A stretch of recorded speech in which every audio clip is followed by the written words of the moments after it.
Шайырбек Ташиевдин досу, санаалашы Жусупбек Коргонбай уулу менен болгон сүйлөшүүсү коомдо кызуу талкууга алынды.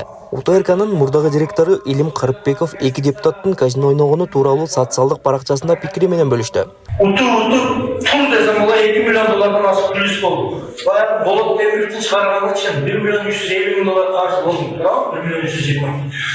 Шайырбек Ташиев казинодо 1 миллион 300 миң доллардан ашык сумманы чындыгында эле уттуруп жибергенин Жусупбек Коргонбай уулу менен болгон сүйлөшүүдө мойнуна алган. Коргонбай уулу атайын айтып, Шайырбек Ташиевдин мойнуна көп нерсени алдырып жатканын, ал эми Ташиев баарын туура деп мойнуна алганын жазган. Бул жерде сүйлөшүлгөн окуялар мурда ушак катары айтылып жүргөн болсо, бул видео алардын баарына далил болгонун Карыпбеков белгилеген. Анын айтымында, эгер анча-мынча уят деген түшүнүк болсо, Шайырбек Ташиев жогорку кеңештен кетиши керек. Бул видео Шайырбек Ташиевдин чындыгында эле 12 миллиард сомдук мүлкү бар экенин, ошондой эле аялына 37 миң долларлык бриллиант алып бергенин да далил экенин Карыпбеков жазган. Элдер батир алыш үчүн 10 жылдап иштесе, айрымдар казиного барып, миллион долларды бир түндө уттуруп, басып кете беришет деп кошумчалаган.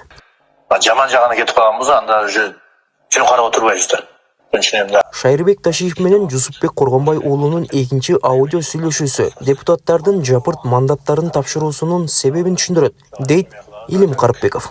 Карыпбековдун айтымында, буга Ташиевдин тайпасынын тымызын Жапаровдун бийлигине соккурууга багытталган иш-аракеттери түрткү болгон.